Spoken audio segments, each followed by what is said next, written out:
Hey, Katrina here from Scrappy Horses. Welcome to my YouTube channel. Here in my studio, it's Christmas in July, and I am choosing to use a lovely poinsettia flower from Connie Fong and combine it with one of her sentiments to create an inky Christmas card. So let's take a look at what we've done in Design Space to create this. All right, I started with my card base, then a piece of background that I did I actually made it in green instead of red. And then here is my card front with the sentiment and the poinsettia. This pink outline right here is something that's somewhat new in Cricut Design Space, and that's your guide feature. This piece right here is a mask, and I'll show you in a minute what's going to happen with this mask. And then this is simply showing you that I'm using this guide to create a 1/2 inch border around the outside of my front panel. So let's get started in putting this together. What I did is I took this feature, which is guide, and the way you do this is you come over to shapes, left click. I chose a square. I brought it in and figured out the size that I needed it to be. So I'm going to unlock this. Bring it over, bring it down. Okay. And I knew that this was approximately the size that I wanted this. Okay. So what I have is that gives me a 1/2 inch border on each side. Then I have this selected. I come up to the operation up here in this top panel.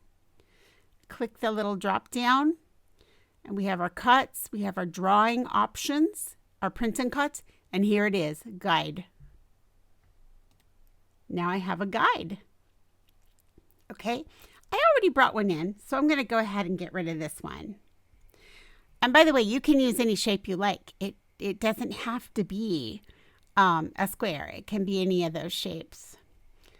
All right, so what I'm going to do is I'm going to take this and I'm going to bring it in on top of my card front.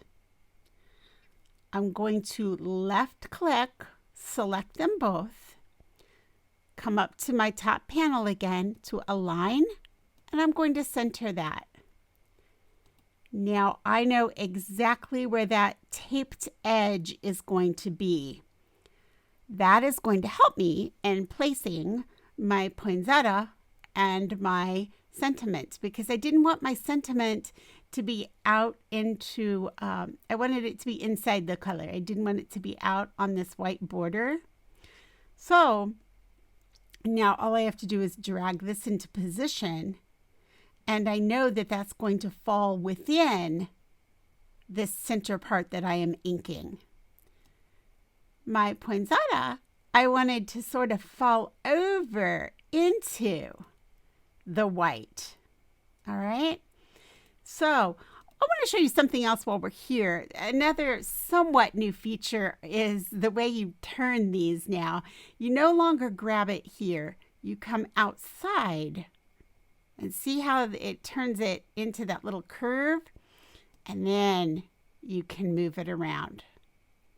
Now you can also move this around by coming up to the rotate up here and doing it this way.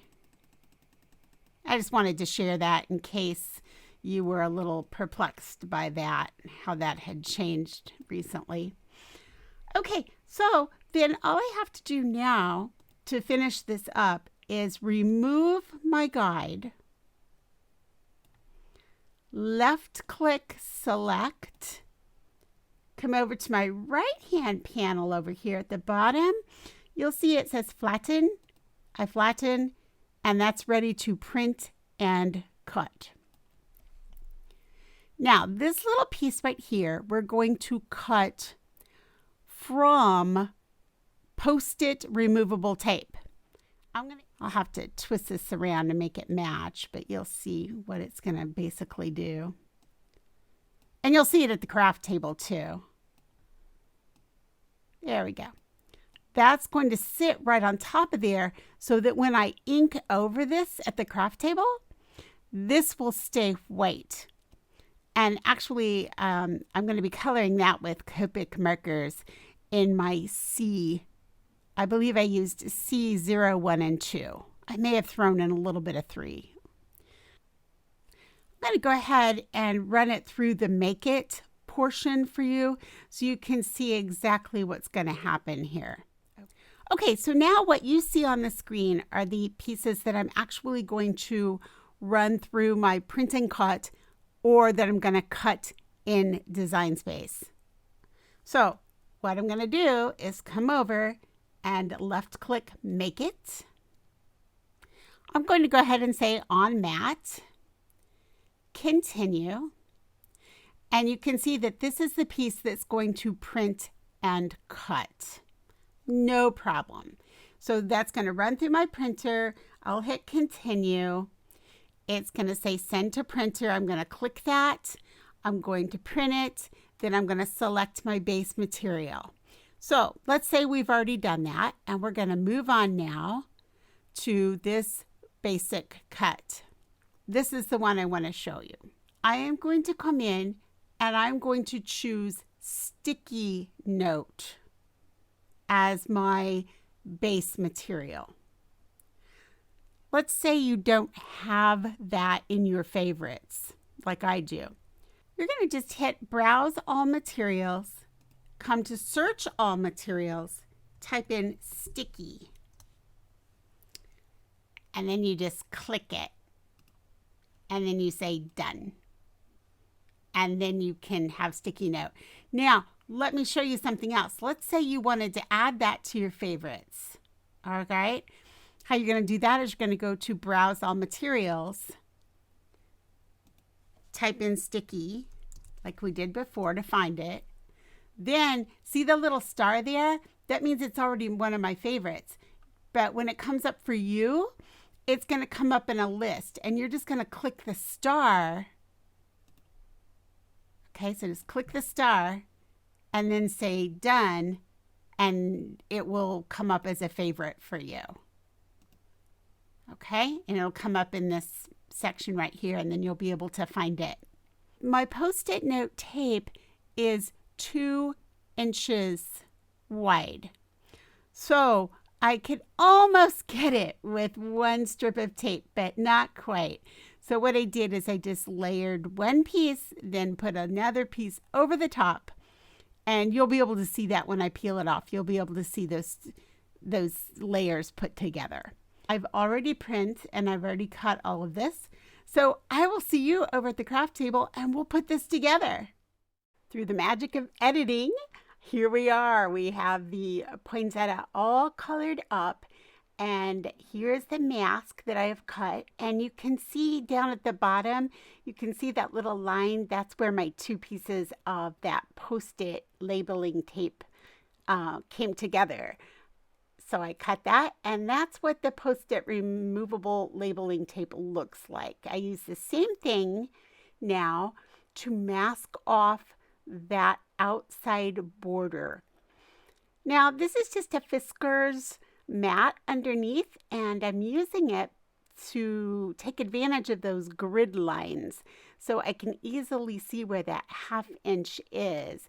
So as you can see, I lined it up along that 8 along the top, and then I'm just counting in, 2 little grid marks, which makes a 1/2 inch because the grid marks are 1/4 inch.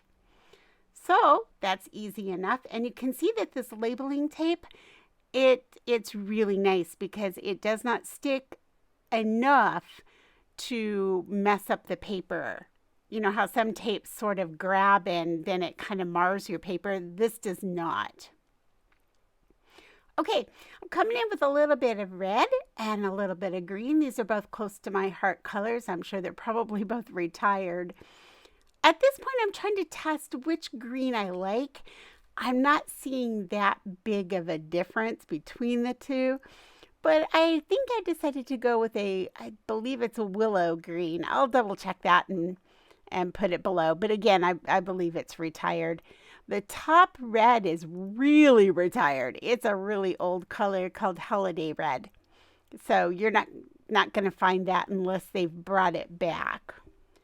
All right, so I'm just carefully smooshing this in using sponges, and I'm being careful not to get my red into my green too much because it's going to create brown.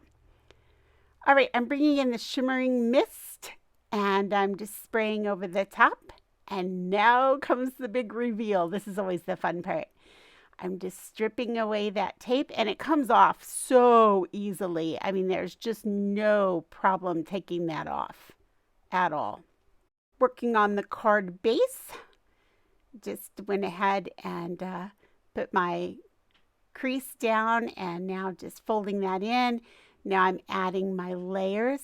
As you can see, I like to just hold it with the side of my hand there and just lift it up and use my ATG runner. I caution you always to check and make sure you have it right side up. I just created a card yesterday where I actually went in and did the whole thing upside down. Oh, I was so mad. So, just take a quick moment to check that before you actually glue them into place or tape them into place. All right, now for the fun part again. I just love it when you peel the tape off. It's so fun. It just changes the entire look of the card when this happens. It's so fun. And there it is. I decided it would be fun just to add a few little gems. These are Bow Bunny double dot gems in red, and I just added a few just for a little more sparkle. And that brings us to the end of this Christmas card. I'm going to leave all the information for you below, and you can leave me any comments or questions, and I will definitely get back to you. See you in the next video. Bye.